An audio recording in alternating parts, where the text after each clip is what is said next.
All right. So we are back after a Yankees win. I mean, it felt like, God, how long was that going to take? Who knows? But no, we had them winning this game.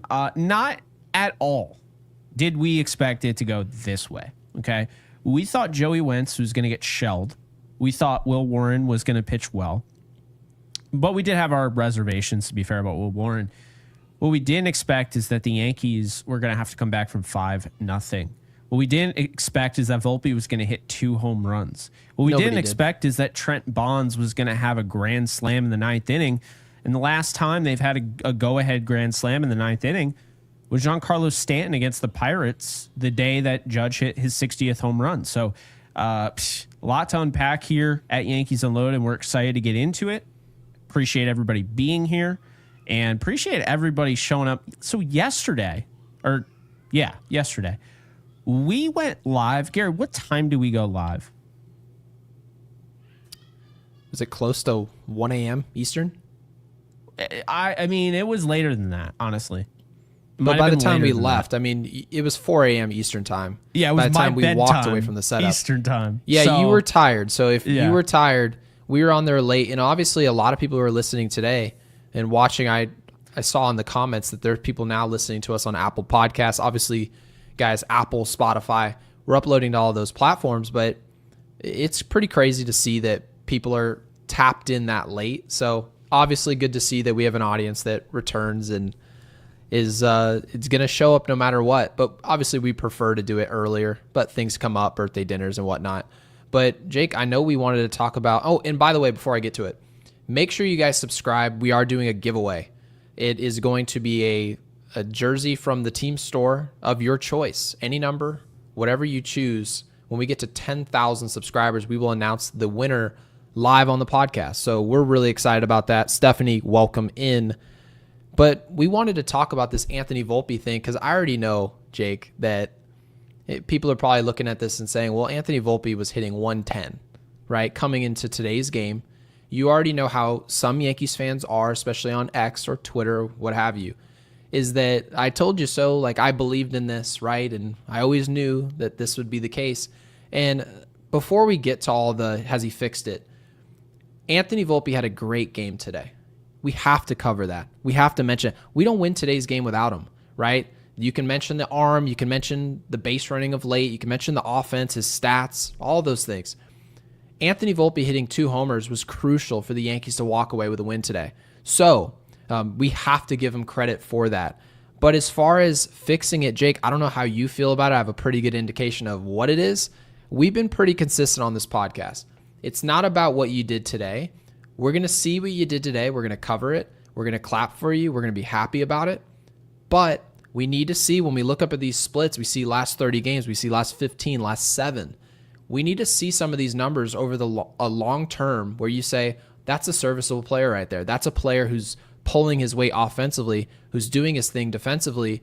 We're waiting for Volpe to put it together for a few weeks. That's all we're waiting for. And he hasn't done that. So, Jake, how are you feeling about this player?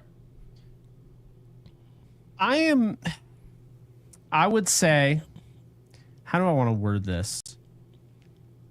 I might be cautiously optimistic, at least in the short term. Yeah. And here's why. I got to give him, because, we went in on him yesterday. Yes. I still think IKF right now would be a better player at short than him. But I would agree. But here's the deal, okay? Anthony Volpe was driving the ball. I know they were outs, but he was driving the ball yesterday, right? No one cares because it's an 0 for 3 or whatever. He was driving the ball before the All-Star break. Outs. Like, deep to the wall, outs. And then you see today, and he drove it again, didn't have the home run, then he had 2 home runs. I still, on this team, right?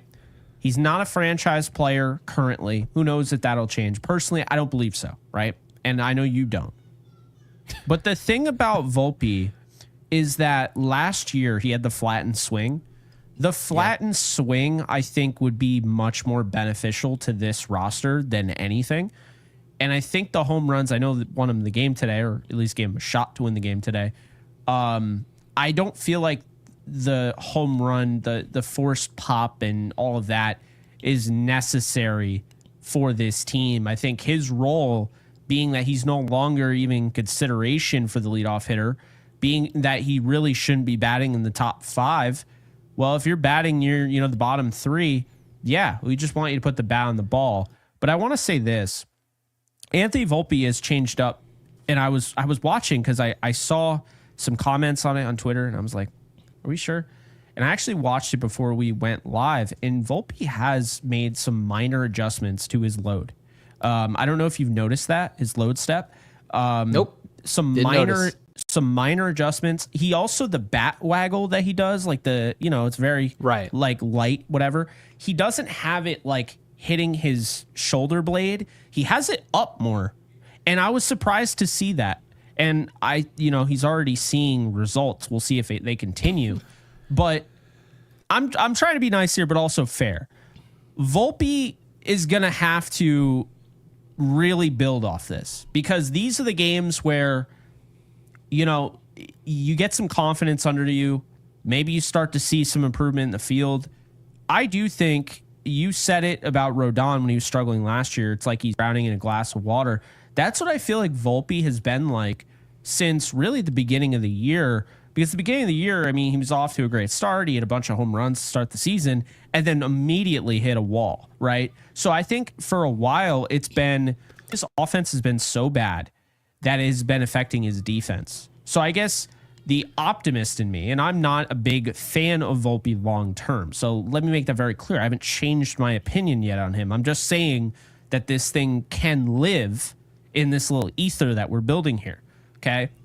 Anthony Volpe can build off this. I'm not saying he will, but this was definitely a step in the right direction, and man, did he need it. Yeah, so essentially what you're saying is there's a long enough runway here where we're not predicting it. Matter of fact, we're predicting the opposite. We think that this is like a flash in the pan. It's not going to be something long term. But if from this point today, save your performance, if he was able to turn around and be really good, hit 260, 265, play great defense, have some pop here and there, if he's able to do that from now to the end of the season, does that change people's mind, right? Is that long enough? And I probably think it does. I think it is long enough. I do. But again, is that my prediction for it to happen? No. And we've had this, I swear to you, Jake, we've made 8 thumbnails with Anthony Volpe on it. Is he fixing it? Is the tide turning? Get rid of him, right? Whole bunch of thumbnails. And none of them are flip-flopping. We've had the exact same opinion on this player. He's supposed to be great defensively. In some years he is, others he's not, right? And this has all been talked about by Michael Kay on Yes Network. But then you look at the bat. Alex Rodriguez talked about, interesting, it's sort of reminiscent of what you're saying, is that the power game, we can't marry the power game. He's got to, I understand you hit 2 home runs. It was huge today, big time. This can't be your approach long term. Like, you're not going to play like Jazz Chisholm the first 2 weeks of the season, where everything you're trying to do is a home run. So with this player, to answer the question, no, Anthony Volpe hasn't fixed anything. Has he made tweaks? Sure. Could they work? Again, sure. But we're podcasters that cover this team, and it's everything we're selling, you guys, is that we don't really care about today. Because I saw that on X. People were like, well, what do you guys have to say now? Or what does this person, I was watching that all day. Oh, what do you have to say? Are you going to give Volpe credit? Yeah, we will. But we want this to work. We want it to work for him. I mean, who in the world is watching a 24-year-old at their day job with an opportunity to make a ton of money to play for the Yankees, and you're going to root for it not to work? Of course we're rooting for it to work. We want it to work. But given what we did and all those thumbnails we made, we said, oh, Anthony Volpe played great for this series. This random series, we can build off of this. And people wanted us to say, no, just buy into the product. And we're like, I'm trying. But then you look back and you say, well, the last 30 games he was hitting 211. And then all of a sudden, when they force us to buy into it, Jake, the next week and a half looks like 2023 Anthony Volpe. So I say all that to say this. I'm rooting for Volpe to build on this, to have some momentum. And most importantly, I think, when you were mentioning the defense, and how clearly he's not the same defensive player. And we think that has a large part to do with how much flack he's taking offensively, how bad he's been at the plate. He's taking that out there with him. Well, maybe a couple solid games offensively is all this player needs to get back to the version of Anthony Volpe defensively that we saw his rookie season and even into year 2, where, Jake, you've said he probably should have won the Gold Glove. So, yeah, I don't have expectation for this player to return to form offensively. I'm rooting for it to happen. We will cover it, certainly, if it does. But we're going to have to take a look at this. We just are. I guess Anthony Volpe just won't be the butt of jokes for maybe a couple more days. Yeah, we'll see how long it lasts. With that said, I also wanted to mention something my dad has talked about for a while now. Anthony Volpe is using the torpedo bat, right? Everyone made a big deal about it. His stats, and I know today is probably the worst day to bring this up, but his stats basically reverted back to his rookie year, right? The pop is there because he's on pace for 20-plus home runs, which he had 20-plus home runs his rookie year. But almost identical OPS, which we talked about yesterday, almost identical batting average.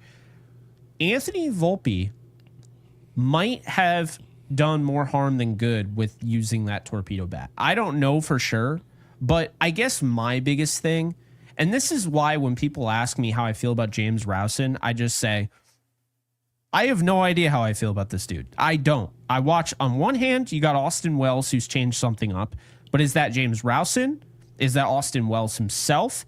Because these guys also have their own hitting coaches outside of the organization, which a lot of people fail to realize. You think Judge goes to James Rowson to fix his swing? No. So, right, I don't know about James Rowson. I don't have anything good. I don't have anything bad to really say about him. I don't know. Indifferent. I'm not there. Don't know how good of a coach he is. But I will tell you that it is a little frustrating to this point. And again, they won, and we're going to talk a lot of good, but I just want to get this out while we're on the point of Volpe. It's a little frustrating how it got this bad, and yet they didn't think, maybe the torpedo bat could be an issue. Maybe something, right? Do something when you're starting to see, the decline in production, the decline that's so bad it's reverting back to the rookie year. To me, that was kind of frustrating. So I'm glad he got back on the high side. We'll see if he stays there.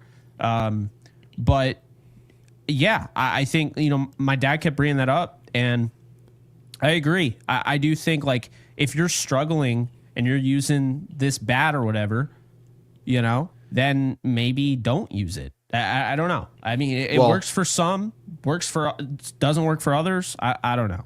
We saw a change in his load at the plate. Yeah. Before we saw a change in the bat. And by the way, the bat is clearly the biggest change that he had coming into this year. Monster. Your bat, I mean, it looks insane. It does. The torpedo bat looks ridiculous. Does Jazz still use his torpedo bat?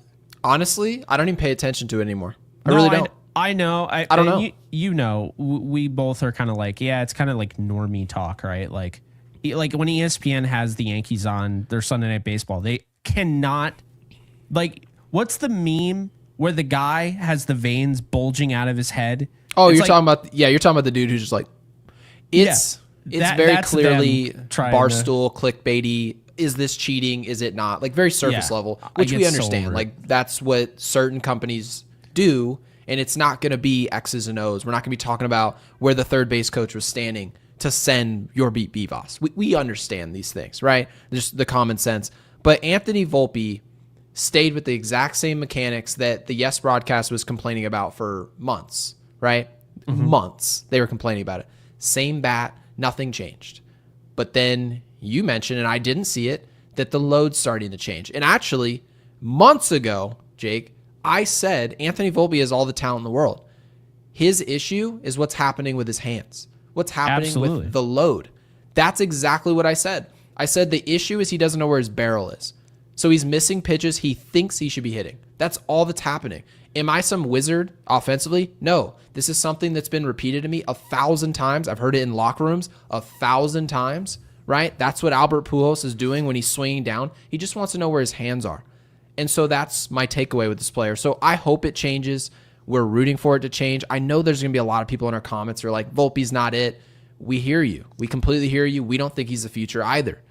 But having said that, it's much better for the Yankees if Anthony Volpe, who's going into arbitration, who's going to cost us like $3 million, if he just figures it out, right? Very similar to what you saw second half of Gleyber Torres last year. It's much better for the Yankees if that happens. So I'm rooting for it. I don't expect it to happen, but regardless, you know how we stand. And Kyle with the super, also a mod here. Thank you, Kyle, for the 2. Says Volpe hot streak coming or 0 for 4 tomorrow. To be honest, Jake, and before I kick it over to you, there's a lot of truth to this, but yeah. What's the longest hot streak we've seen from Anthony Volpe? Because that's key here. He's played a lot of ball this year, right? He's not sat very often. And so when you get to this spot, huge day, big time. I couldn't be happier for this kid. I shouldn't even call him a kid. He's 24 years old. But he's out there, and he obviously is struggling. He doesn't know what to say to the media. What are you supposed to say? You take accountability, and then eventually when you keep taking accountability for the same thing, people get even more upset at you, right? So what are you supposed to say? And you finally have a big-time day. We're going to cover it. And now it's like, what is the longest streak that Volpe's gone on? I know he had a brilliant first month of the year last year, but after that, it was like May 2024. I look back at that, and that is what Volpe can be. I'm not saying that's what he ultimately will be, but he showed you for a whole month hitting 293, a 346 on base, and an 812 OPS. I mean, if you had that, let's be honest here. If you had that guy hitting at the bottom of your order, man, do you have depth. And I'm not just talking about depth in the sense of a bench. I mean, you have depth in your lineup. Like all around, this thing is a deep lineup. That's it's really one what less ends up hole, happening. certainly. Because right now, before today, I think most people, we would have all agreed if there was a vote, that shortstop and third base are positions that's a problem. Alex with the 2, again, thank you, Alex. Double says X Gary's Alex. hair solely in Volpe's hands now. No, I've learned my lesson. I'm just going to root for this afar. I am. And if something good happens, I'll cover it in hindsight. I'm going to be a hindsight Hank here. That's what I'm going to do. I'm not going to try to get out in front of this. People do this. Like, that's what this podcasting is about for like 95% of podcasts. Not us, but yeah. They want to get ahead of something so that they can clip their stuff and be like, see, we know baseball. And that's how people grow. We don't do that crap at this podcast. We're going to tell you when we're wrong, and we've been wrong often. We run a show every day, and we should be wrong, right? Yeah. Often. But we're also right from time to time. And you know what? I'm not going to try to get out ahead of this. I'm going to sit there, and I'm going to watch this. If the Yankees' best option at shortstop is Anthony Volpe, that tells me they didn't make a trade at the deadline. All right. Now you're going to go out there, and I'm just going to judge your performance. I'm going to watch it. In hindsight, I'll look at it at the end of the year, and I'll tell our audience honestly what I think. Do I think this player should stay or not? Right? We did the same thing with Gleyber Torres last year in a contract year. Jake, I think it's fair to do it to this player in arbitration. Absolutely. Anybody that has a problem with you not planting your flag, and I'm not just talking about you, Gary, anybody, right? Not planting your flag after a really nice game from Volpe. I mean, there's been a lot of heartbreak with this player. There's been a lot of disappointment with this player. Feel good on the days that he comes through and give him a chance now to go on a run, but you don't have to plant your flag in any direction, really. He's 24, you know. The flag that I planted was very simple. I don't think he's a franchise player. I don't. I think that's safe. Yeah. But, yeah. I mean, if he proves me wrong, am I going to sit here and be like, I was wrong? No, I'm actually not. I'm going to be celebrating. I might buy his jersey. If he becomes a franchise player. And if you bring in a Kyle Tucker, well, if Volpe turns out to be a franchise player, any other great player you bring into this team, well, now you have 2 or 3 franchise players. That's a great thing for us. We're in the postseason every year if that's the case. If Volpe was a franchise player, Jake, I mean, we're probably booking our tickets now for October ball. Absolutely. We probably are. So we're rooting for this. We are. Yeah, got to get this super. Appreciate you, Alex. But John with the 2 says most of the year Volpe was swimming in glue. Yeah, but again, I will say this. In Anthony Volpe's defense, and we don't rush to his defense often. And then we want to obviously get to some of the positive stuff in this game. Mm-hmm. But Anthony Volpe you can do a ton of stuff in your past that's just horrible, right? And if people won't allow you to take steps forward, if you have a brilliant day and you save the day, the team doesn't do well if you didn't show up to play. If Anthony Volpe didn't play today, we just lose. And I promise you guys, that Toronto series is a nightmare. And I know it's crazy to look at Volpe and everything he's done all year and say, wow, he was the hero today. I get that. But it's true. He and Grisham, if they drove in 9 runs today, those 2 players. And Volpe had every single pitch I think he hit in play was a barreled ball. So, I mean... So maybe don't move the barrel of your bat, huh? Yeah, well... I don't know. I don't know with him, but I will say this. I thought the most impressive one was the sac fly. Not even the home runs. The sac You love fly that. was My huge. phone buzzed because you're always behind. It's so funny. That's my favorite part about Yankees baseball is that Jake's broadcast is 45 seconds behind mine. So... I feel like my that's phone's grounds buzzing enough to sue Gotham Sports. Yeah, it is brutal. So, but when I just knew Jake was going to be excited about that, and it's good baseball. It's something that he has to do, right? Other than hit home runs. So, yeah, this is what absolutely happens love it. when you put the ball in play and you don't strike out. Look at Grisham. Grisham hit it right at one of the best defensive one of the best first basemen in the league in Matt Olson, right? One of the best. And he dropped it. Totally dropped it. Grisham gets on base. It scores a run. And guess what?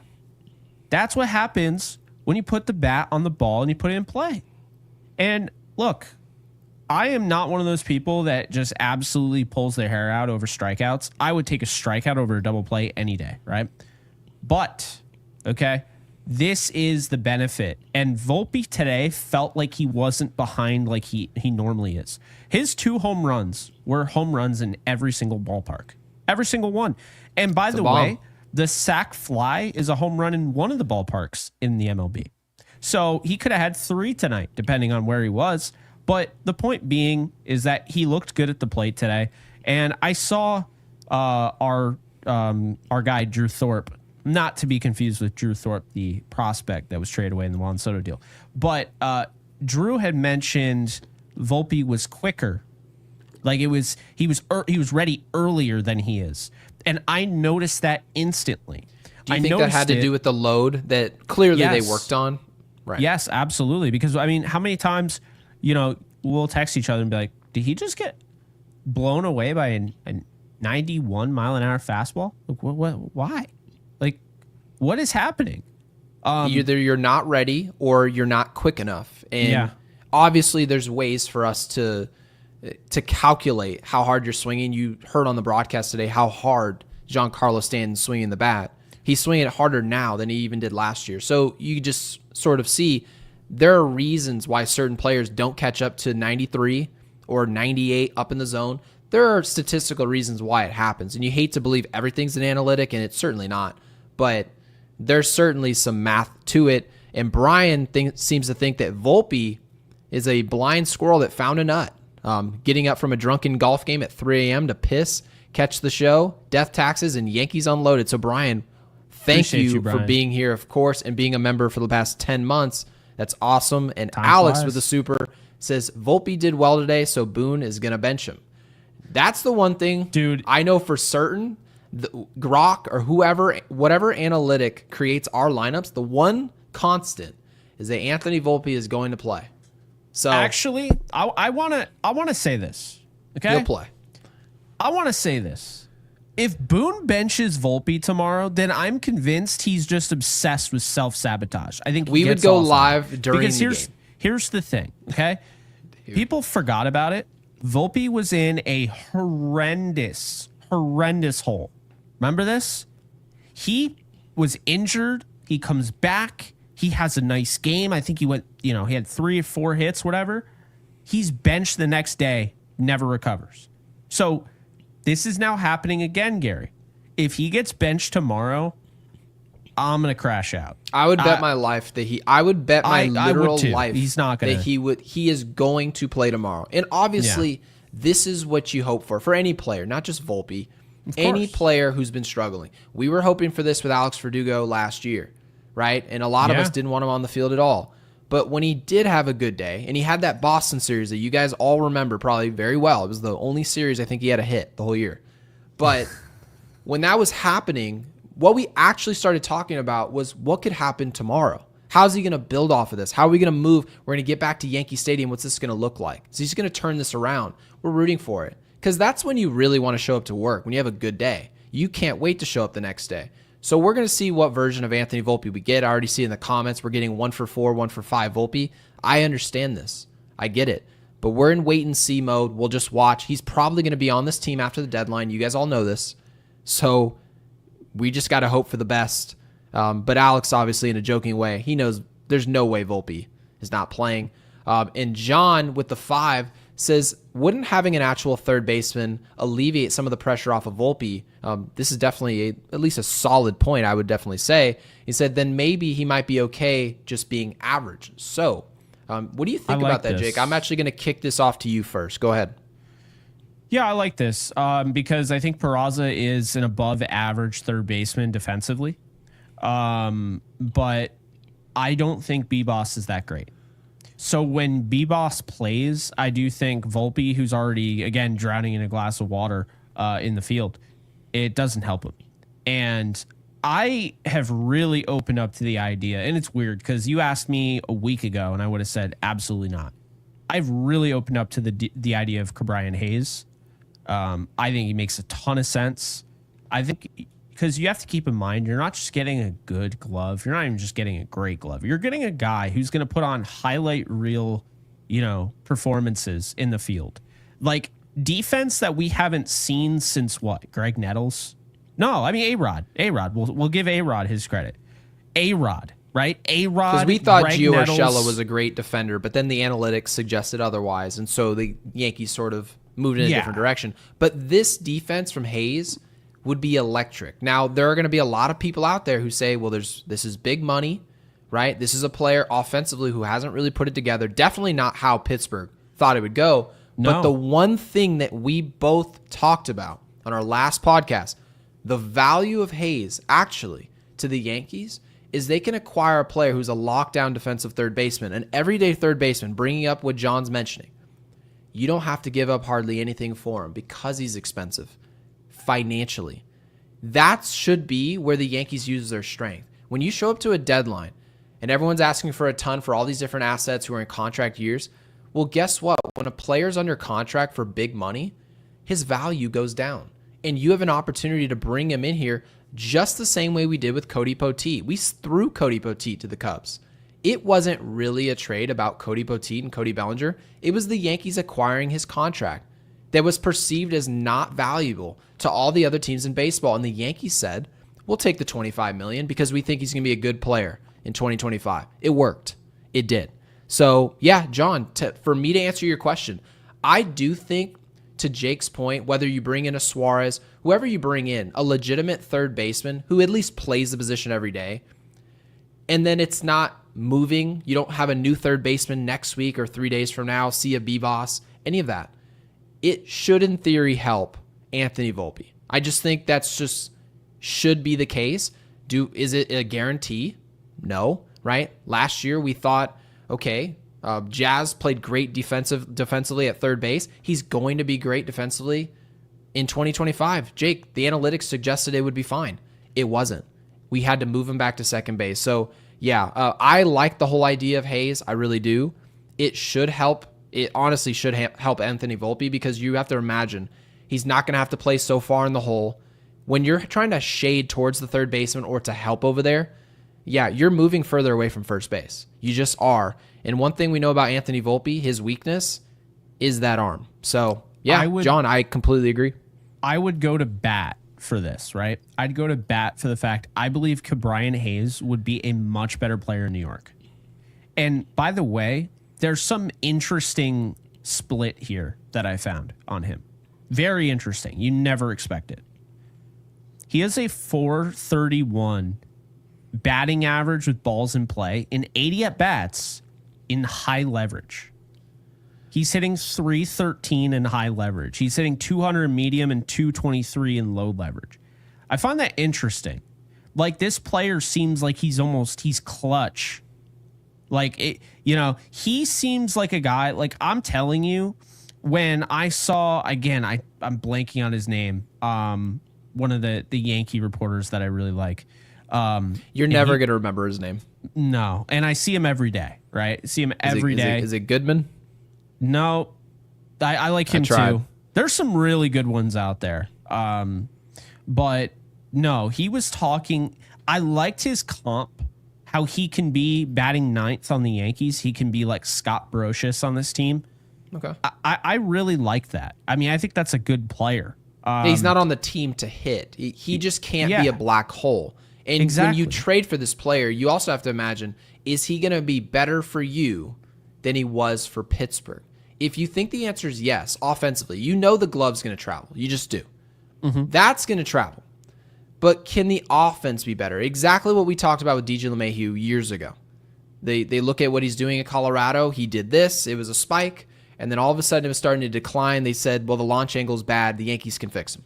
They bring him in and said, he's going to be better for us. He just is. Yeah. And maybe the value for your organization is such, but maybe Ke'Bryan Hayes is more valuable to the Yankees in given their holes. They have a hole at third base. So how valuable is a third baseman that we know for sure when a ground ball's hit over to third base, it's not going to be a problem? How valuable is that to this year's team? I don't know. I mean, obviously, you guys see fundamentals change a ton of games. We saw it again today, right, where pitchers are not covering first base. The fundamentals matter. Fielding matters. We lost in the World Series for the most part because we were proving on the biggest stage we didn't master the fundamentals. We couldn't do the basics. So I understand some of you are saying, well, I want the bat of IKF. I'm reading that now. I'd rather have IKF than Hayes. I get it because we're talking about the bat. Some of you will hate watching Hayes hit. I get it. But the issue that you run into is you can't complain about fundamentals and then only bring in guys because they've got a bat, right? Or maybe a Suarez because he hit, I believe, his 33rd home run today. He hit 2 today. Crazy. So when you bring in these players, don't look at a Suarez and think he's making you more fundamental or he's going to help you, right, play smarter baseball. No, certain players are good at certain things. And the Yankees need to make sure these players you bring in are part of the solution, not just helping you be better at what you're already good at. Yeah, I like that, Gary. And by the way, for his full career splits, Hayes actually has a September/October. Obviously, he doesn't play much in October because he plays for the Pirates, but 299. He'll never play there. 299 with an 819 OPS. I find him fascinating because he has these like little bits in his splits, and sue me, I like splits. I care about them. He has these bits and pieces, these almost cliff notes where it's like, man, what if you get him away from Pittsburgh? I mean, think about how lifeless it has to be playing in Pittsburgh right now. I mean, I saw Paul Skeens. What was it? He pitched the last 14 outings, and like he's gotten like what, 1 run in support? It doesn't actually matter how good he pitches. If he doesn't pitch well, they get blown out. If he pitches well, they narrowly lose. Yeah, after a while, that wears on you. And this is somebody that signed when he was young, right? And people said this was a bad move for Ke'Bryan Hayes. And the way he looked at it is like, I'm 23, I got into this organization. They like me. They're going to pay me, whatever. And I'm going to take care. Same thing with Ronald Acuna Jr., which, by the way, genius on his part because he's now had injury issues in the past. So this is why players will oftentimes like Wander Franco, although we know that didn't go how they planned or anybody planned. But yeah, once you're in hindsight, Ronald Acuna Jr., most people were saying it was the dumbest decision. I was saying it was the dumbest decision I've ever seen. This was a player who probably would have inked a $500 million deal. That's how talented he is. And you were actually just mentioning that we were talking about the whole Spencer Jones thing, and you were like, I wouldn't trade him at all unless for that player. Yes. He's probably the most talented player in the big leagues. I love other watching than maybe him play. Ohtani. It's I think ridiculous. he's more talented. And here's why. Faster than anybody. He's got you saw the arm yesterday, obviously, thanks to your the athleticism. That's the thing, like, I know Ohtani pitches, I get that. But Acuna is,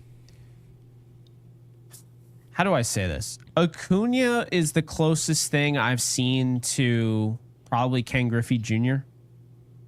I was going to say Ronald Acuna Jr. If we can turn, for those of you who play MLB The Show, there's a little slider that you can notch, right? Injuries off. I would feel comfortable saying that dude's Willie Mays. If he could just stay on the field. I hope he stays on the field. Doesn't. And it's such a bummer because he's so fun. He's great.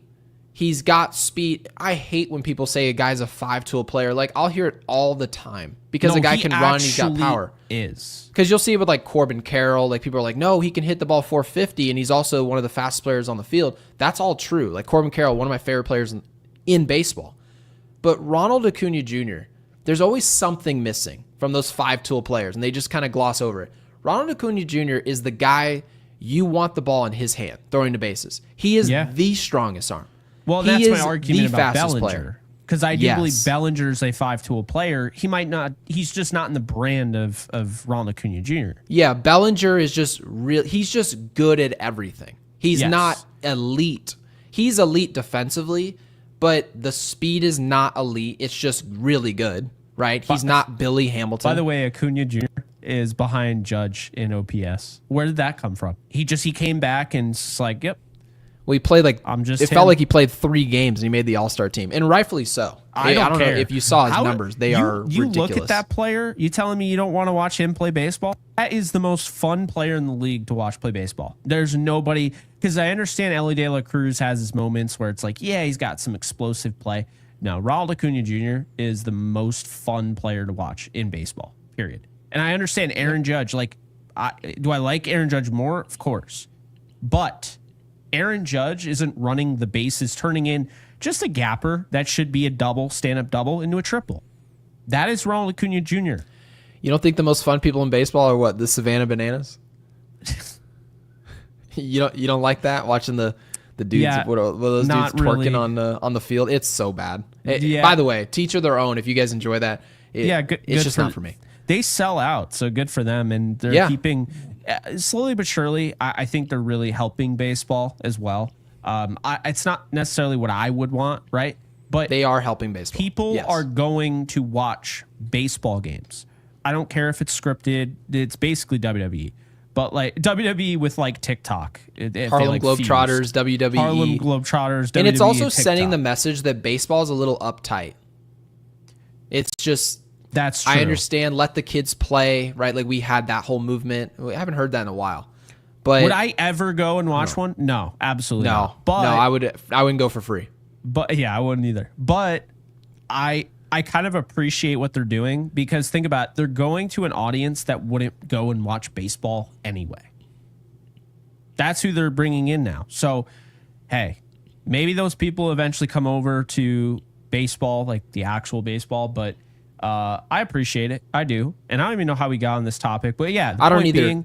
Point being is I would trade Spencer Jones for Ronald Acuna Jr., but I would pretty much at this point make Spencer Jones untradeable. I think he is going to work out. This is probably my favorite prospect in the Yankees farm system ever. I absolutely love everything about him. And the reason being, he's not, and I'm so tired of hearing Joey Gallo, because people are just, it's a lot of home runs. No. It's not just that.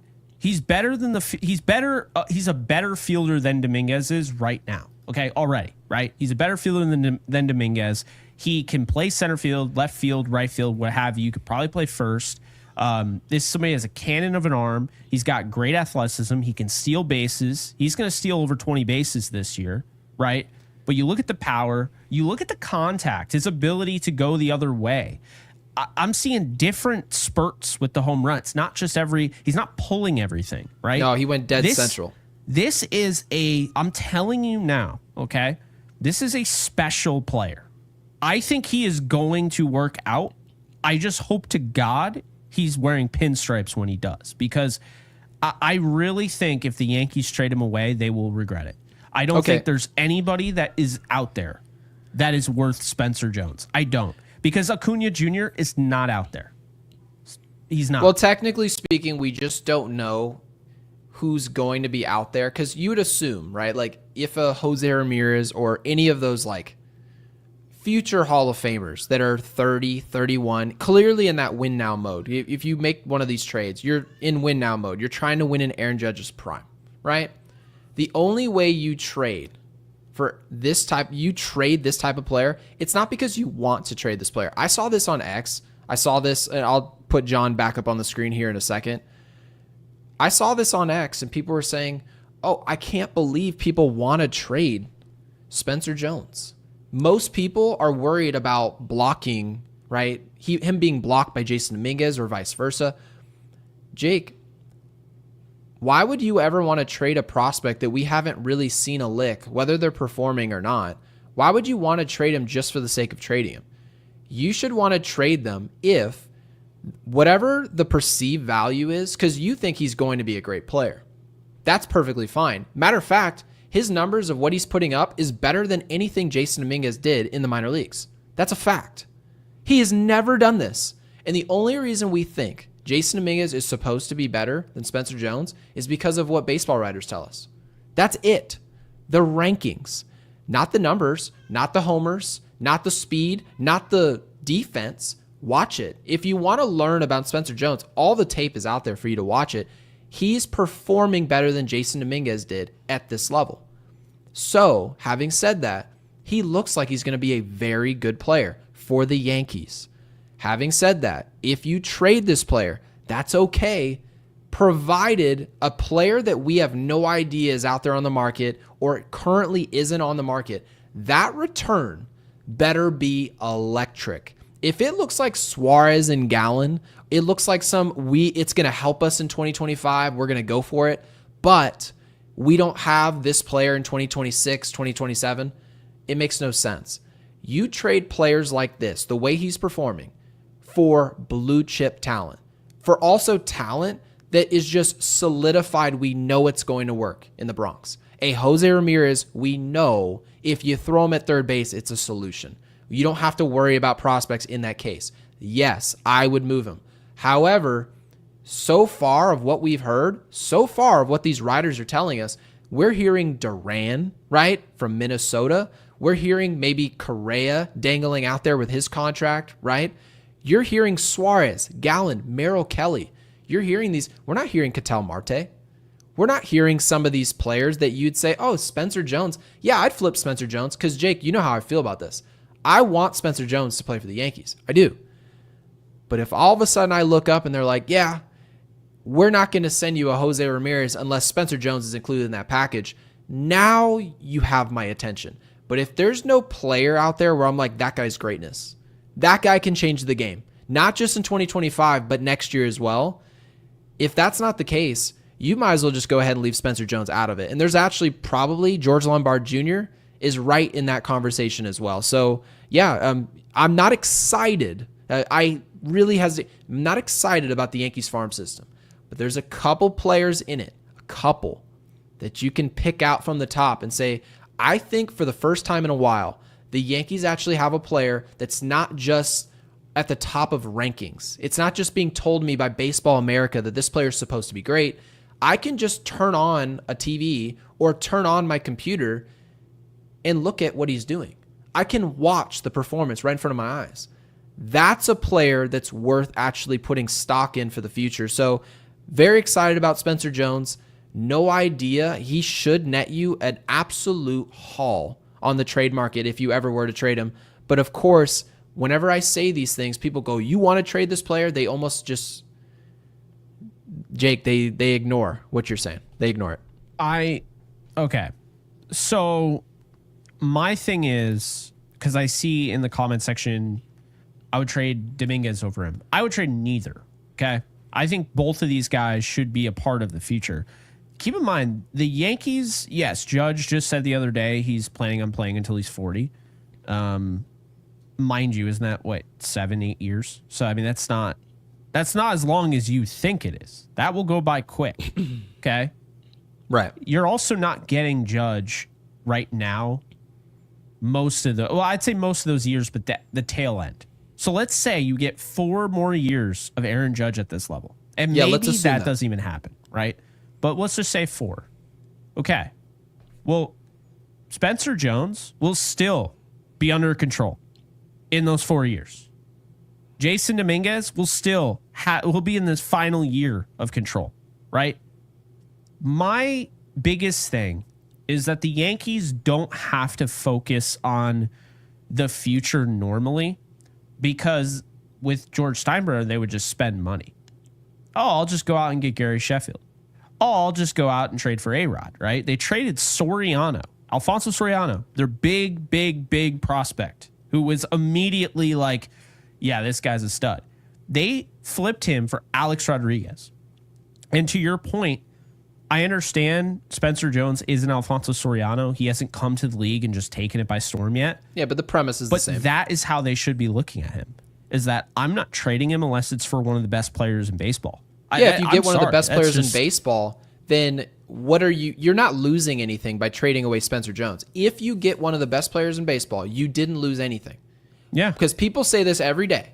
Someone sent it to me on Twitter. They DM'd it to me and they said, but aren't you worried about if you trade Spencer Jones that you're going to turn into the Fernando Tatis deal where you traded away a future star? No.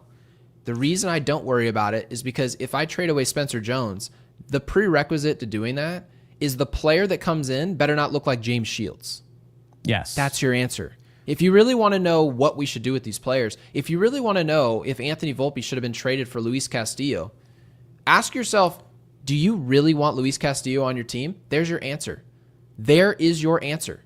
If the Yankees really had to have or really wanted Luis Castillo, the answer is yes, you should trade him. Unless you believe Anthony Volpe is going to be so electric, he is the next Bobby Witt Jr. And I know Michael K brings this up all the time. If he's a Bobby Witt Jr., potentially, then yes, now you say, I'm going to keep this player. But is Spencer Jones going to be a guarantee to be a Witt Jr., to be a player that is an MVP candidate? I wouldn't say he's at that level as far as a prospect goes, but there's certainly the potential, the arm, the speed. We see it all. So I'm excited about this player. I don't want him traded. I hope he's a part of the future. Obviously, if he's playing this way, this totally changes the whole Kyle Tucker plan, you would assume, because now you've got 2 outfielders who are young and controllable. Hal Steinbrenner's licking his chops right now. He's like, I've got 2 young, cheap assets. This is the best thing the Yankees could possibly see, in their opinion. I love that you said that. Doesn't trading them away contradict your statement about how you want to get younger and cheaper? You don't want to spend as much money? They do. So you don't want to spend as much money, but you're going to trade away 2 guys, controllable assets, for a total of, let's say, 12 years across 2 of them, right? That's right.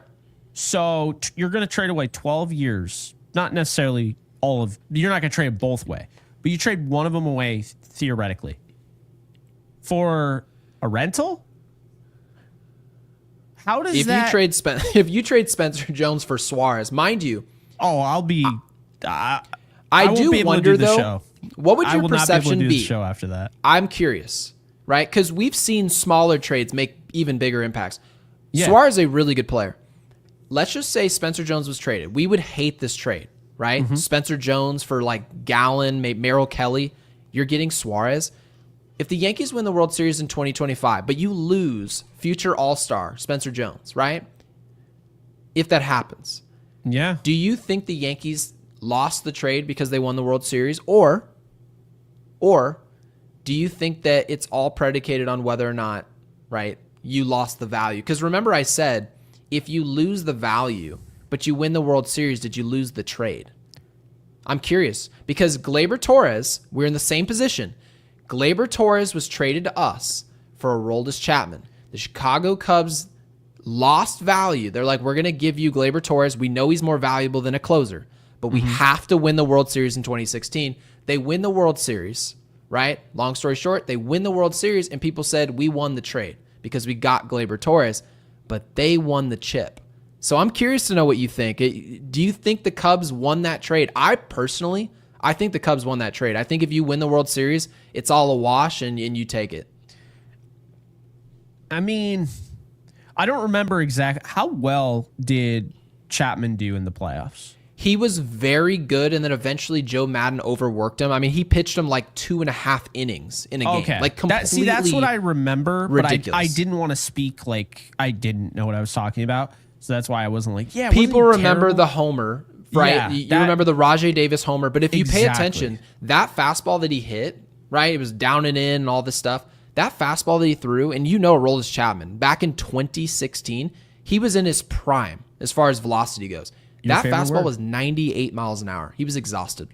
Oh, yeah. And it was Rajay Davis. So if you give up a home run to, a Shout out to Rajay Davis. Pinch runner, like stolen base guy, you don't think of Rajay Davis as a home run hitter, is my point. So that was a big moment for him. But no, this is what I would say. Okay. And to me, I think, obviously anybody can have their opinion. I think this is definitive. If the Yankees win the World Series after trading Spencer Jones for Suarez, but Suarez hit 112, he had nothing to do with them winning the World Series. But what if he's electric? Like, what if Suarez is like the MVP of the championship series? Exactly. Okay. If he ends up winning the MVP of the championship series, if he's great in the World Series, that changes everything. I can already see it. People are going to hear us saying this, and they're like, see, Jake and Garrett, Yankees Unloaded, are trying to convince us that we can totally lose value. No, we're not. No. And by the way, I'm still, even a World Series, I'd still be against trading Spencer Jones because I think he's going to be that valuable down the road. And I don't think, and I'm going to stand by this, they scored 12 runs today with B-Boss and Peraza in the lineup today, okay? They scored 12 runs today with Ben Rice on the bench, and he pinch hit once, and Jason Dominguez didn't even play, okay? They scored 12 runs today, and Anthony Volpe had to do with that the most, and Trent Grisham. So here's my thing, okay? My issue with the Yankees, the last issue that I would ever have is offense. I am not worried about their offense. I am not at all. In Suarez, the entire point of getting him is that he has 33 home runs. You know what's funny about that to me? I think it's great, right? Great for him, career high, good for him, right? Here's the deal. People act like you bring those 33 home runs to the Yankees. Like you get to cash them in. If he finishes with 50, you're not getting that many more home runs. If you really think about it, right? And he might not get to 50. Maybe he'll slow down. But this idea, they did this with Encarnacion when they got him. He had 40 home runs with the Blue Jays. I don't care. I don't get. It looks good on the graphic, doesn't it? It like does. He shows right? up for you, and it's like he's got 50 homers, but he only hit 4 of them for you in exactly. August. I'm like, oh that's my thing. So look, I get what Suarez is doing is crazy. I do, and I like him. Okay, I wouldn't even be against him, but I am against trading a Spencer Jones, a Cam Schlittler for a guy that I know is probably going to go back to Seattle, where he's from, in the offseason. This is a rental, and I don't care if it wins them a World Series. I don't think that's what won them the World Series. I don't. Well, it's going to win the Yankees the World Series. It's very simple. They're going to attack the bullpen. They're going to go after guys that can attack and actually miss bats and be feared. Okay, that pit in your stomach you see, or that you have when you're watching the Yankees against a Munoz, right, or a Mason Miller. That is what the Yankees need to go out and do. They need to go out and find somebody like that. Now, again, I want Duran. I'm not backing off trading Spencer Jones or Cam, but everybody else I think is on the table. I would even be open to trading Lombard Jr. I would. I'm not saying I would do it, but I'm saying you could convince me in a way if I'm getting the value. If I'm getting Duran and I'm getting Castro and I'm getting, who's the other one that you were mentioning? Correa. I think I might do that. If it was just for Lombard Jr., I think I would consider, and here's why. Control, right? I'm getting one of the best young closers in baseball, Control. I could also theoretically bring back Devin Williams. I could have a super bullpen with these two and Luke Weaver, right? So that is where it kind of changes the game for me. but I think the Yankees need to be feared again in the bullpen. When the Yankees were at their best, I know they didn't win World Series. They didn't even get to the World Series, which is unfortunate, but they also ran into some incredible teams too. I don't want to take any credit away from the Red Sox, the Astros, whatever. But Gary, when the Yankees were the best and you're sitting there like, man, they should have won a World Series that year, is when they had the super bullpen. Yeah, they had pitching. Do you know why? It's because the way Boone uses the bullpen. So I could sit here and even though he's been the manager for 7 years, I could ask him to change what he's going to do. Guess what? He is who he is. He is not going to change for anybody. And so the reality is the Yankees probably should adapt to that. I know that sounds crazy, but they should. The bullpen has been overworked every single year under Aaron Boone. We were talking about last year. Clay Holmes went from like, this dude can't even be touched, to Gary was about to literally take up cigarettes because he couldn't stand watching him pitch. He was literally, it was Pandora's box. And Boone literally told us one of the days he didn't use him. He's like, the sole reason I didn't use him, it would have been perfect to use him today, is because I don't want to look up at the end of the year and have him be overworked. That was his answer. And we read that to you guys on the podcast, and a lot of people were furious. And then we actually on the pod said, I actually kind of understand his point. And then what did he do from there? Overworked the absolute hell out of those guys. Just beat the brakes off them. And so I would actually agree with this. Think of this. Look at this super chat. So this is great. It's bringing back the exact point that you were mentioning about Spencer Jones. So Old Sarge with the 5. Thank you for investing in Yankees Unloaded. We greatly appreciate it. You guys don't have to do that. Thank you. Says, appreciate you trade Jones for the player or players that make you prohibitive favorite to win the World Series. That trade is not out there this deadline. So I'm going to adjust the end of this conclusion here. That trade is not out there for the Yankees. That trade has not been made readily available. We don't know of the trade. Players, I didn't think Devers was going to be traded. I just didn't. He wasn't really floated out onto the market. We never talked about, can Devers fit at third base with New York? We never talked about these things because there weren't really rumors about it. Jose Ramirez, if he's ever traded, right? Ketel Marte, if he's ever traded. Some of these players, you're probably not going to hear they're available to the very last second unless it's in the winter, right? So I completely agree with this super chat. The conclusion is perfect. If you trade away Spencer Jones, right, that's only okay if after the trade's done, whatever trade that was, you say the Yankees are far and away the best team. Far and away. And if that's the case, you can make that move. You can pull that trigger. Brian Cashman can go ahead and send it. And the good news is when you make that, whatever said trade is, and you lose the talent of Spencer Jones, the one thing that the Yankees and other major markets have at their disposal that most other teams don't have after trading away a big-time prospect, and Jake, you already know the answer, it is money. We have money. And that's the thing. You lose a big-time prospect in Spencer Jones, you don't want to lose a guy like that in the outfield. He looks like he's going to be a 5-tool player. He does, genuinely. Well, you know who else is a 5-tool player? This is somewhat. Kyle Tucker, right? And do I think we're going to get him? Perhaps not. But when you lose players, you can fix it later with money. That's the point. But Jake, I completely agree with you with the conclusion. The Yankees are not trading Spencer Jones for the simple fact they're trying to get cheaper. They're trying to make this more economical. They're trying to make this make sense. They're trying to budget. The best way to budget is to hang on to Jason Dominguez, hang on to Spencer Jones, and fix this bullpen. I think that's exactly what the Yankees are going to do. It wouldn't even surprise me if the Yankees don't even get a third baseman. Believe it or not. It would not surprise me at all. So, love that super. And, of course, we're going to bounce back to Scott Ross, the GOAT. Thank you for the 2, Scott. He says Warren gets bailed out again. We'll talk about Will Warren in his performance today because I wanted to talk about this. I know I told you before the show we should talk about Will Warren, right? Because thank you, Nick. Ceiling, Joel Sherman. That's who I Joel Sherman. Okay. I'm always trying to give him credit. I forget his name every time. It's irritating. Yeah, and he's a big one too. So the ceiling is high with Will Warren. We've seen the 12, 13 strikeout performances, missing bats left and right, the four-seam fastball. We rave about the analytics. Those numbers are all there. But when you look at his ERA, the run prevention's not.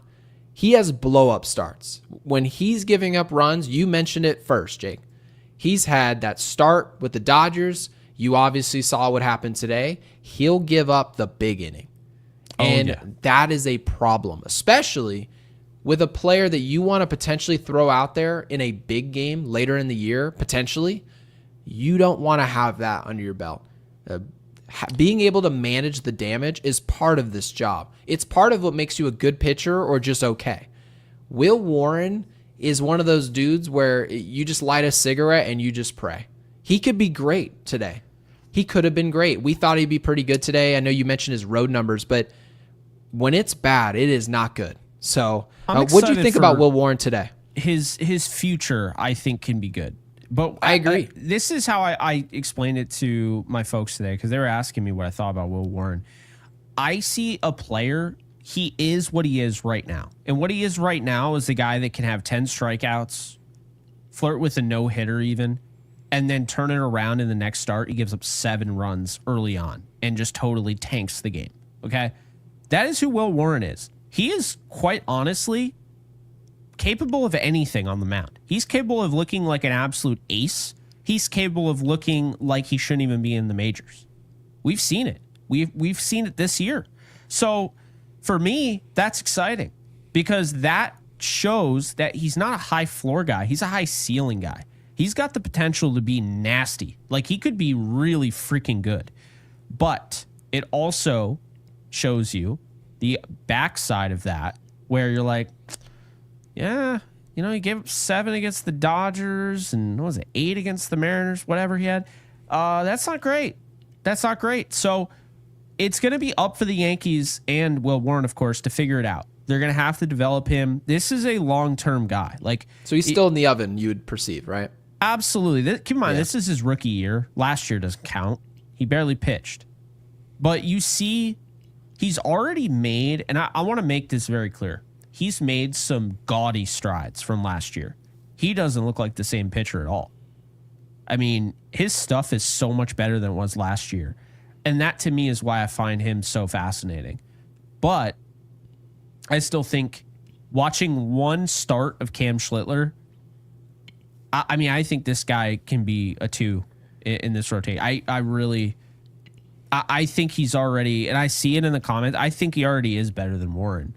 I do. Oh, well, God, yeah. And mind you, we're going to see how, right, because you got to have long-term command. Mm-hmm. You need to be able, when you make mistakes at the big league level, they're going to make you pay. They just do. Yeah. That's the job, unfortunately. You could be great for 4 innings. You go out there, and Carlos Rodon showed us best last year. You can have a great 4 or 5 innings and then come out there and be like, no, Boone, I got it. I'm ready to finish the start. And just go out there, miss location twice, and you give up 4. It's unfortunate. If he could put more rise into that fastball, just elevate it a little bit more. Oh, I think his fastball is great. I actually, for me personally, my opinion, I was going to throw this in earlier. Yeah. My biggest gripe is he hangs his breaking ball just too often. And it's more times than not, it's a good pitch. It's not a problem. The problem is when you make mistakes, you want to make your mistakes off the plate. That's the difference between great pitchers and pitchers who are just not very good, is if your mistake is in the center of the plate, that's where all the home runs are hit. Guys aren't hitting home runs for the most part on pitches off the plate. Not every guy's Vladdy Jr. They're not Ichiro Suzuki. They're not Tony Gwynn. So you need to remember, where is the damage created? In the center of the plate. Well, you need to understand those mistakes. You actually heard on the broadcast today, Johnny Lowe was pitching. And I know he still surrendered runs, unfortunately. Good God. But he was really picking around the strike zone. All of his mistakes with his sinker, everything was down. That slider, that sweeper, everything was down. He made one mistake to Matt Olson, and he made him pay. Cost him a run. So you guys see that if Will Warren wants to go from being a periodically great pitcher, and more times than not, he's pretty mediocre, if he wants to go to that next level and be great, or just be really good, be a 3 for this team, a 3 or 4, he's going to have to settle in on those mistakes and manage those, which I don't doubt he'll fix that. And like you said, he's still a rookie. Yeah, and I wanted to also bring this up because the MLB average for ground ball percentage I have here on Savant is 44.3. Will Warren only had a ground ball percentage of 37.7 last year. It's up to 44.8. He's done a really nice job. Nice. He's a serious improvement from last year. So, yeah, I mean, the fly balls went down from 29 to 21.1, which is why he's not giving up as many homers. as maybe people expected him to. And then, of course, the line drive goes from 30.4 to 28.4. So, yeah, this is a player here that you want to continue to build up. The comparison, I actually kind of like this. Joe Musgrove is actually the comparison from I like that Savant. a lot. And that's a good pitcher, I'm not talking about Joe Musgrove now. I don't know what he's doing now. But, he was pretty damn good not that long ago. He was very good. He got a big contract. And you know this. I mean, he got a big contract from San Diego. It's a good arm. And not everyone that develops has the potential to be what you see out of Cam Schlittler. Like, you watch that and you're like, oh, this guy could be a 2. Behind him, Max Fried or Rodon, this guy has the stuff. You got 100. Will Warren doesn't have 100. He doesn't. He has to be a high spin guy. Like, he's crafty. He's going to blow a ball past you. You didn't expect it to get by you, right? Very Nestor Cortez-y. A little more power than that, but you guys get the point. It's spin. It's location. And if he misses location, you're not good because you don't have the stuff. The 100, when Paul Skeens misses location down the center of the plate, well, pretty easy to get away with it down the center of the plate when it's 102. Yeah. That's the reason why most aces don't throw 93. Some do, but those aces who throw 93, they don't miss spots. They just don't. So love that. I saw a super from Brian, and Brian with the 5. Brian, thank you for doing so. Says, do we actually trust Boone? And this is a really good question. With an upgraded team, it scares me to blow up our system for Reynolds, and in 5 months we have the same issue again. So I'm going to retract a couple things here. So for one, the Yankees won't be blowing up their system unless there's some superstar walking through the door. So it's not happening. And also, the Yankees have never system either. You can't blow. The Yankees have never. When have the Yankees blown up their system? Never. It's never happened. So, Brian, It's not going to happen. I would assume you're meaning if the Yankees trade a haul, right? They're not probably going to give up Spencer Jones, but giving up big time prospects or even players off your big league roster to go get a Duran, right? To go get a Bednar, right? From Pittsburgh, to go do these things. Do we trust Aaron Boone? And I'm going to go back to Jake's point. You need to play to the strengths of Aaron Boone. He maybe doesn't know exactly when to use guys, when to pull them, all that stuff. But the one thing we know about Aaron Boone, he's going to use that bullpen. He's going to. So why would you not pack the bullpen with talent? It's the only chance you have. And if you're not going to do that, you might as well go ahead and get rid of Aaron Boone and start over. That's your answer. So I can't tell you whether or not I would trust him with the bullpen. I've long been saying Boone is a flawed manager, but most other managers are as well. They just are. So I'm looking at this situation and saying, if the Yankees are coming to the deadline and they do nothing because they say, well, I didn't trust Boone to do anything with those pickups that we would have made, then what are we doing here? Yeah, I got to be honest. I don't trust Boone to deviate away from what he's been doing his whole career. So he's still going to overuse the bullpen, like I was saying. So what do? You go out and you get guys that can mitigate that, right? He's still going to do whatever the hell the lineup was today. Dominguez not create because he doesn't make the lineups. Somebody else did that. Yeah. The whole, leaving Johnny Lowe in, but taking, because I actually, what were your thoughts on him taking out Will Warren? I thought that was so stupid after you just had a bullpen game. You're already taxing your bullpen, right? Right. You take out, because he doesn't like a pitcher pitching 40 plus pitches in an inning, which okay, fine, I get that. But he had just given up, which by the way, I'm glad I brought this up because now it's reminding me I wanted to talk about another thing. But he had just given up a slow grounder, right? Mm-hmm. He's exhausted on the mound, right? Totally should have gotten that out.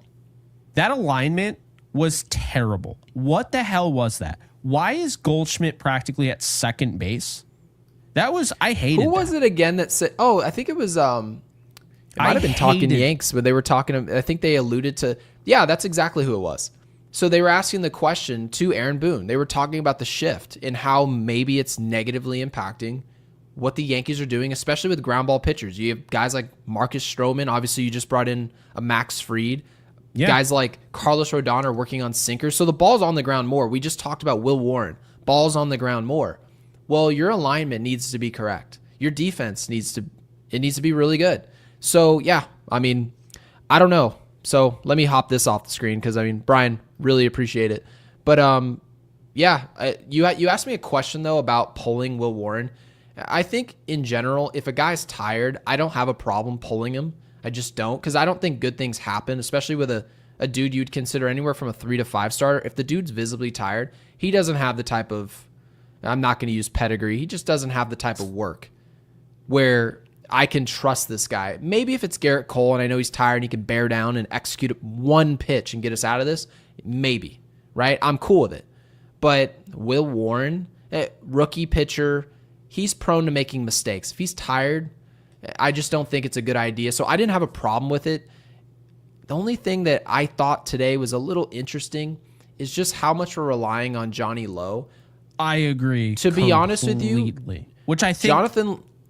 I'll let you finish your thing, but I think it was going to be very short and sweet. It was Johnny Lowe should be DFA'd. Oh, wow. Warren? Yeah, I think it literally connects to Warren. So what I wanted to say is that, yeah, so Johnny, that's what pissed me off so much. Thank you, Danny. So really appreciate it. So Warren, appreciate you. Warren gets taken out 80 pitches or whatever, right? Just got a nice ground ball. They had the dumbest alignment you've ever seen. Paul Goldschmidt was playing second, and Jazz Chisholm was right behind him. Yeah, it wasn't great. So then he has to run over and cover the base. Mind you, he's tired from the inning. Doesn't get over in time, right? So he comes out. Johnny Lowe comes in later on the game, right? So here's the thing.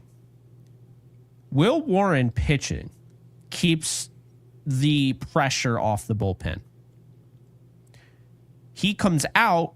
Now you're using in the 4th inning, 5th inning, whatever, you're using Tim Hill. Then later on in the game, you decide, now I'm going to keep the guy in. And you're keeping in Johnny Lowe, who at no point, because keep in mind, Will Warren started off looking really good in this game. I want to give him praise because I thought he looked good early on. But Johnny Lowe, from the moment he took the mound, had no command, could not find the strike zone. It was bad. The only strikes he was getting were swings outside of the zone, completely chasing, and they weren't even good pitches. And Boone brought him out another inning.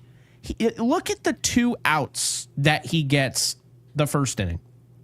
The line drive, that's just a blistered bat right off the bat, goes right at Peraza, I believe it was. It might have been, I think it was Bebos, because pinch hit.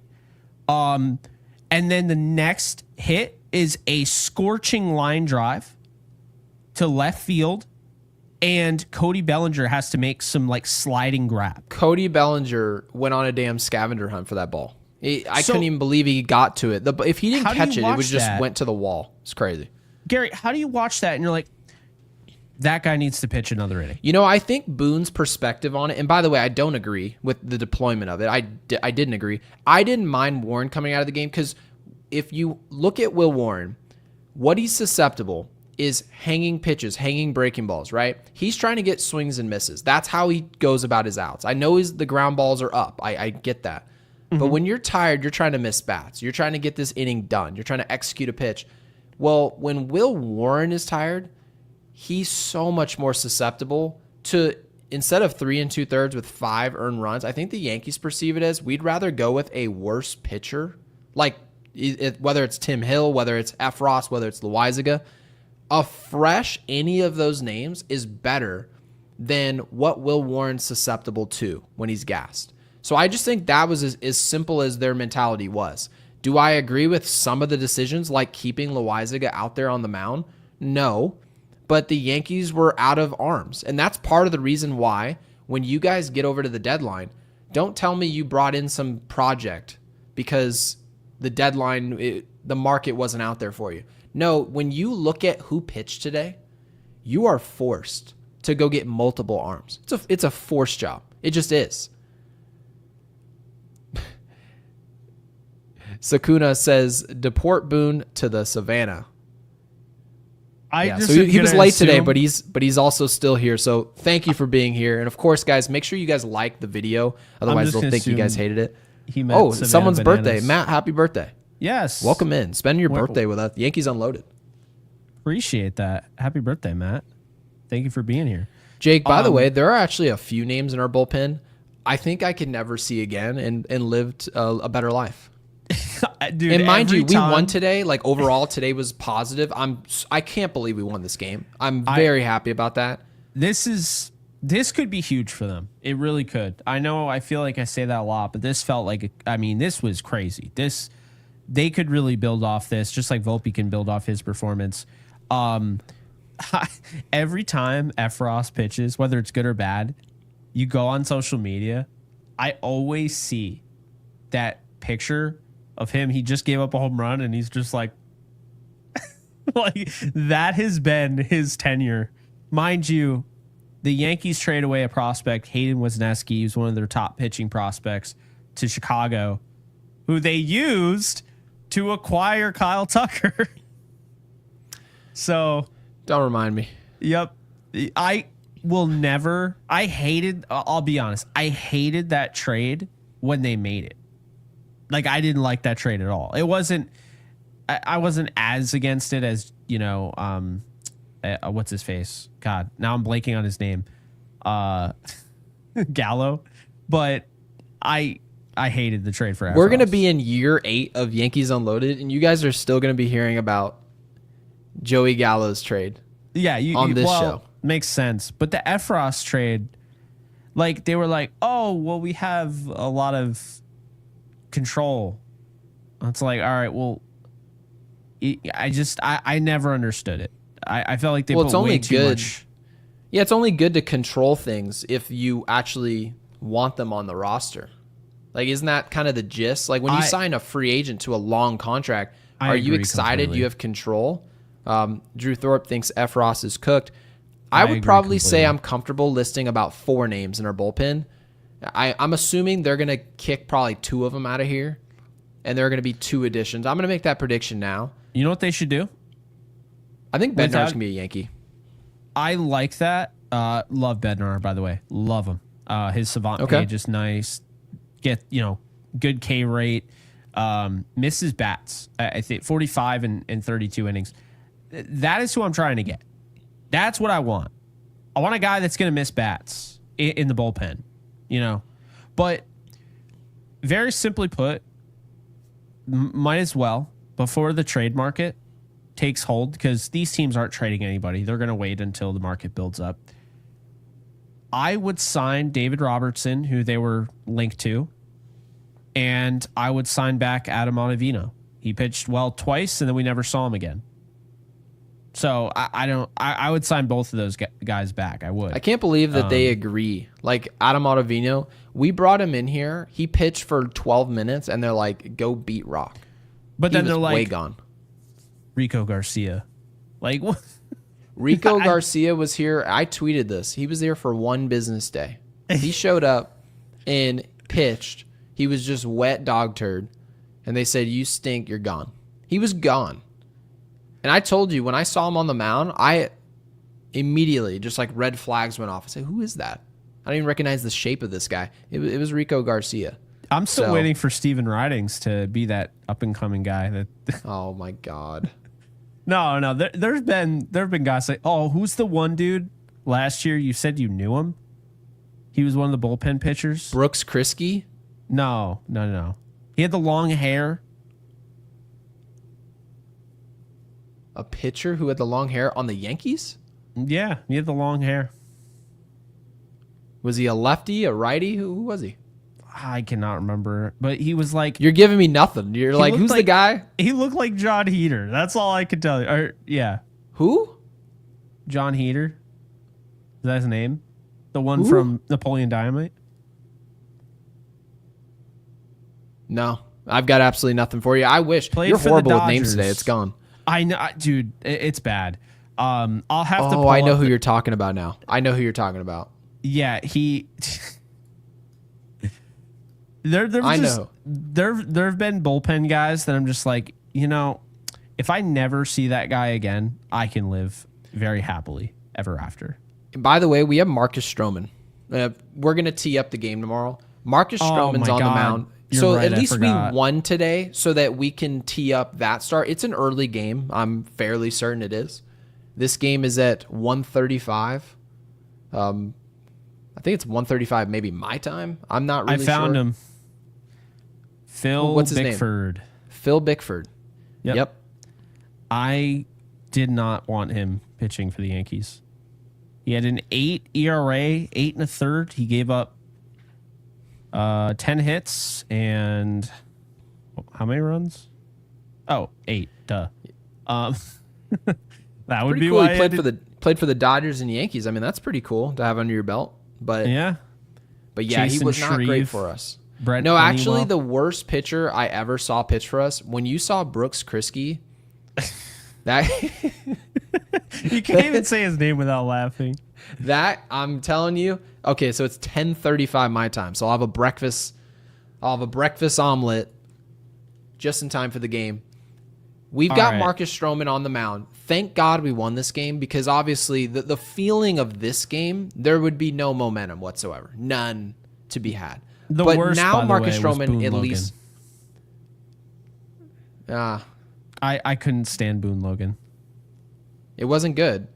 But you just mentioned our bullpen is bad, and so now Marcus Stroman, who obviously doesn't usually go length, it's certainly possible, I guess, physically. You're going to want length out of Marcus Stroman. So how this start goes tomorrow, I don't know. I think the Yankees are kind of looking at this as like, let's go hopefully steal a game on a Sunday. Hopefully. And then move on to that Toronto series. And let's stop playing around here. When we show up to this Toronto series, you guys have to work them. Completely work them. You cannot show up here and play anywhere close to the baseball you played last time. Not even close. You guys have to dominate this series. And I'm not telling people that we're going to. I'm not. I'm telling you what the Yankees have to do. Max Fried, that blister, it better heal. You need to be out there and dominate. You do. The Yankees offense needs to be consistent. You need to score runs. No excuses. I don't care who's hitting fifth, first, none of it. The Yankees have got to find a way to win. Our third base coach needs to find a way to stand where he's supposed to stand. Our players need to be covering bases, need to be picking up their coach what to do. The basics. If you don't follow the basics, we are going to lose that series in Toronto. And I promise you, if we lose that series in Toronto, it gets handed to us. You're walking into the deadline down 4 or 5 games. What does that deadline look like then? I promise you, not as aggressive as you guys want. So no, we need to win some ball games. I'm not looking. I'm about as looking forward to Marcus Stroman pitching as your mom is, which would be not that much. It's easily, far and away, my mom's least favorite player. She tells me all the time. Yeah. This is like, far and away. I do not like this. I mean, hey, I don't really blame her. There's a lot out there that would make me kind of not like Stroman. But look, he's a Yankee. I root for him as long as he's a Yankee. Then if he's not a Yankee, then I don't have to root for him. ERA of 6.66. So. By the way, we couldn't let this podcast go through without giving a shout out to Cody Bellinger for hitting his 17th home run. Trent Grisham, of course, for having a grand slam.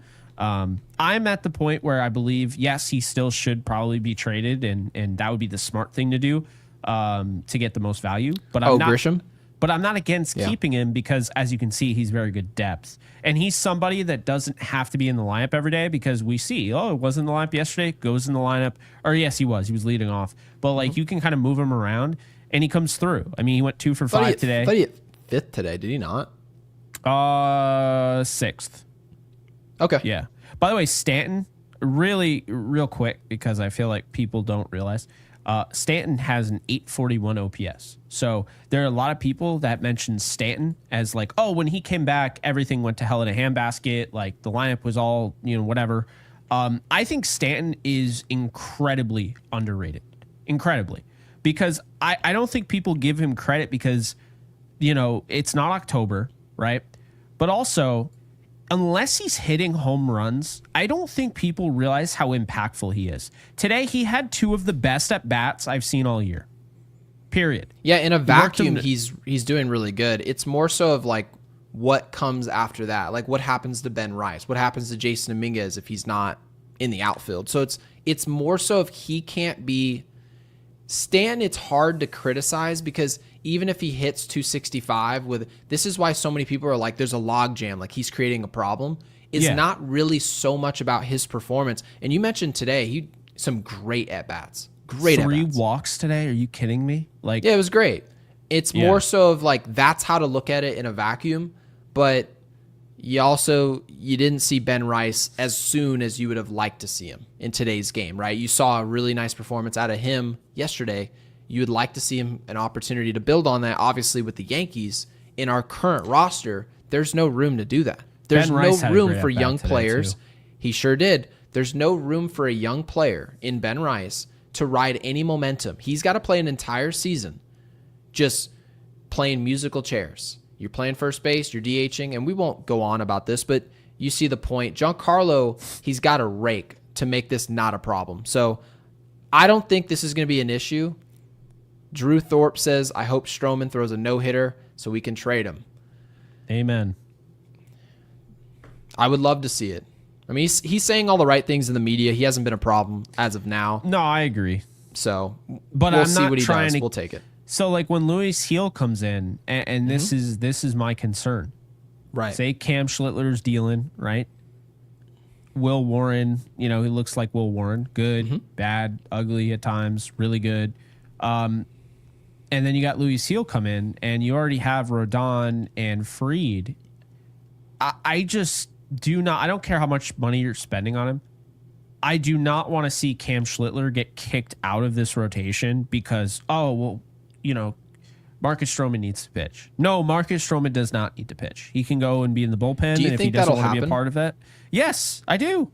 It's 100% going to happen. It's right in front of us. I didn't even mean to say that, but yes, it's literally right in front of us. It is hiding in plain sight. Everyone that has been around the block, they know how the Yankees operate. They know that Cam Schlittler is going to be kicked out of this rotation the moment Luis Heel comes back. So this is how it works, Gary. You get excited for one thing because you're like, oh, awesome. I miss him. Luis Heel, that's great. Then on the other hand, you're like, well, shit. I don't get to watch Cam anymore. What the hell is all this about? Yeah, Jake is the NPC. He said that it's right in front of us. Everything is right in front of us. They're 3 games ahead of us. We need to win this finale against Atlanta and then go to Toronto and take care of business. We just need to play our brand of baseball. Right in front of us. It's right in front of us. No, so I'm right though. Nobody thinks Cam on his worst day. Cam Schlittler, if he went out and pitched, I know for a fact his performance would be better than Marcus Stroman on a 100% consistent basis. Maybe not every single day, but if you gave him each 8 starts the rest of the year, 6 to 7 starts the rest of the year, I know for a fact Cam's going to be better. So don't give me some hogwash, ridiculous answer as to why he would be on this roster. It has nothing to do with anything other than service time manipulation and contracts. Has nothing to do with anything else. So I hope the Yankees are serious about this. I know you said you assume it's going to happen. I'm just going to wait and see, and then I'll just grill them if it does happen. And I have a pretty good idea it will. So I'll prepare my speech.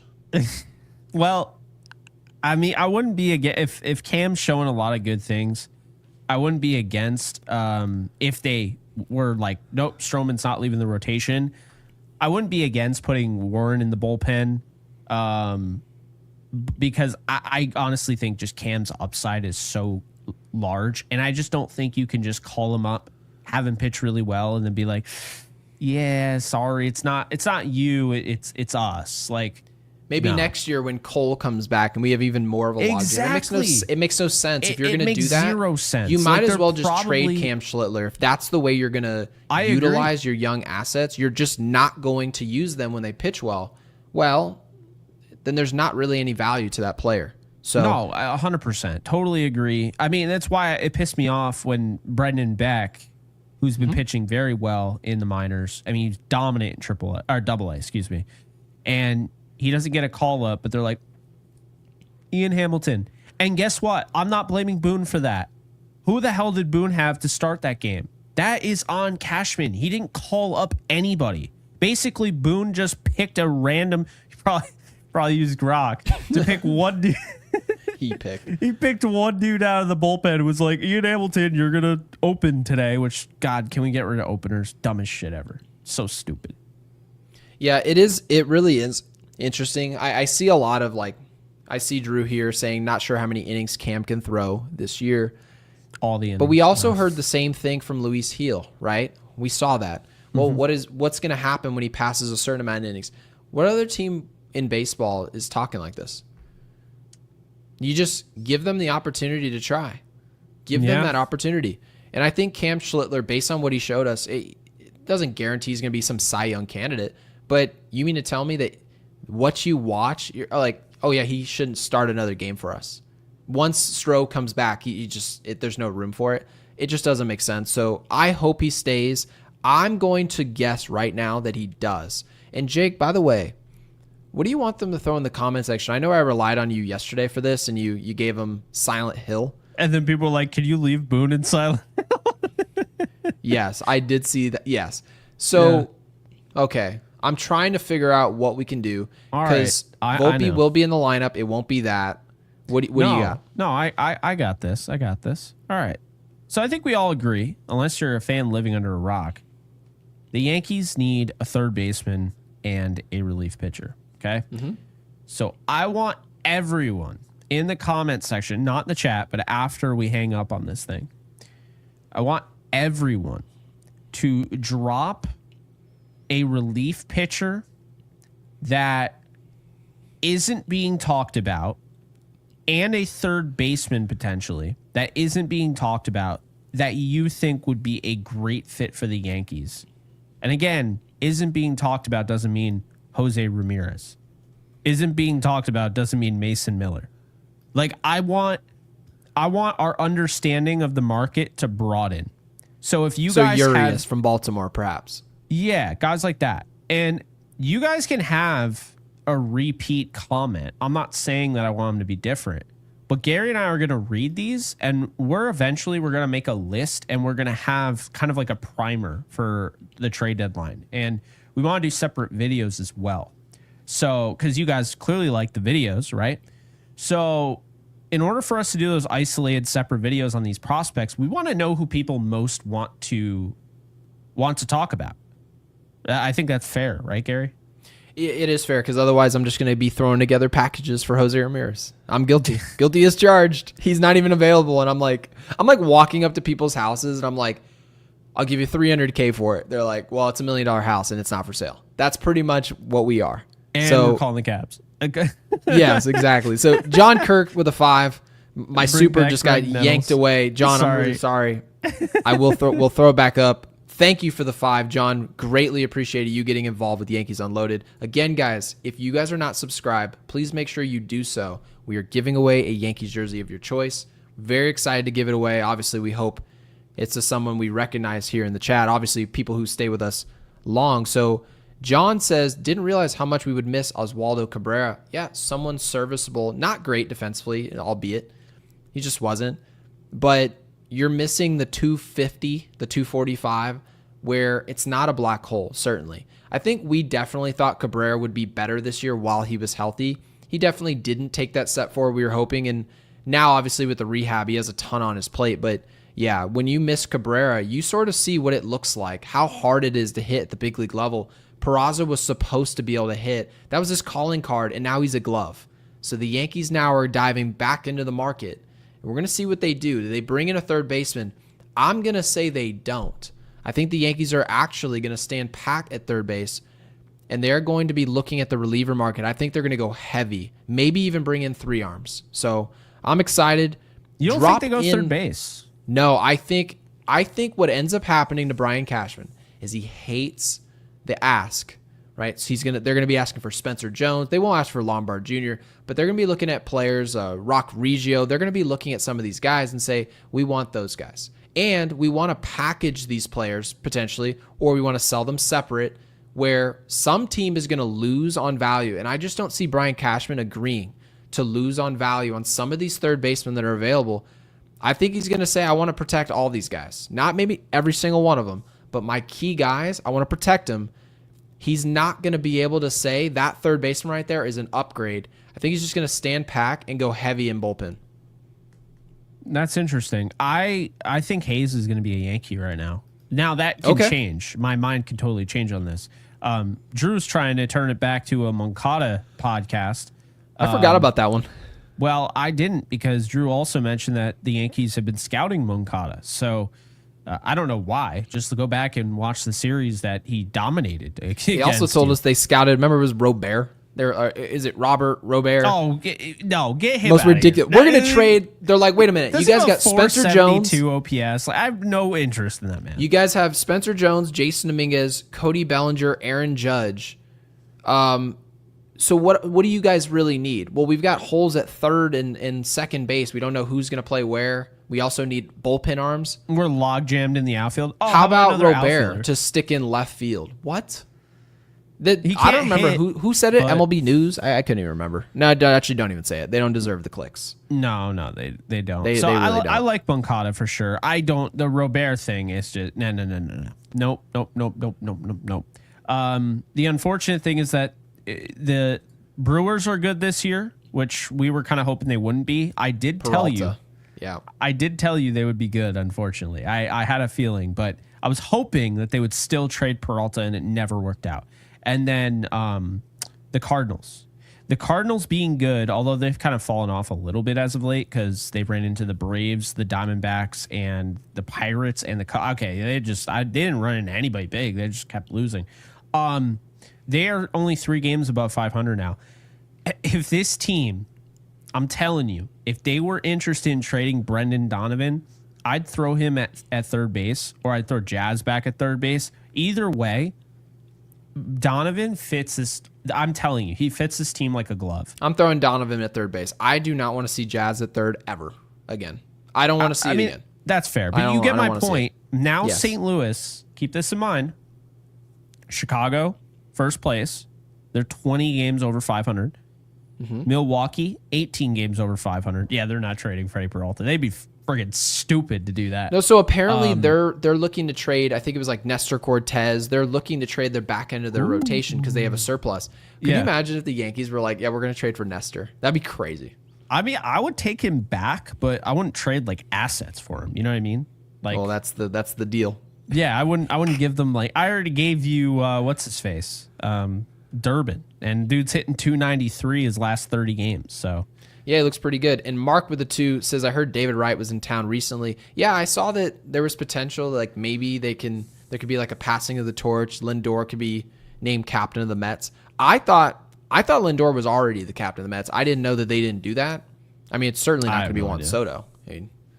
But that dude's not a captain anywhere. No, but he's a great player. But great player, but his personality is not captain leadership. No, he's Deadpool without the personality. Okay, so yeah, so then by the way, Cincinnati, they're now 52-47. So St. Louis is 8.5 out of first place. They're 51-48.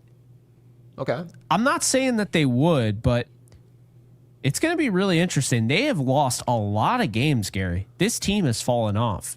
If they fall off enough, Ryan Helsley, Brendan Donovan, sign me up with that combo. Okay. Yeah, so drop in the comment section your third baseman. Was it third baseman that you wanted? Yeah, third baseman and relief pitcher. Drop a third baseman and a relief pitcher. Nobody is talking about. Don't give us Jose Ramirez. Obviously, we all want the guy. We do. It's not going to happen. It's just not our day to be in the sun. We'll maybe get him when he's 38. You never know. So drop that in the comment section. Be sure to subscribe to enter into our giveaway for a free Yankees jersey. It's going to be high quality, not the crappy t-shirts. It's just not going to be that. Make sure you guys like the video, of course. And Jake, that actually was my sign off. So yeah, like the video.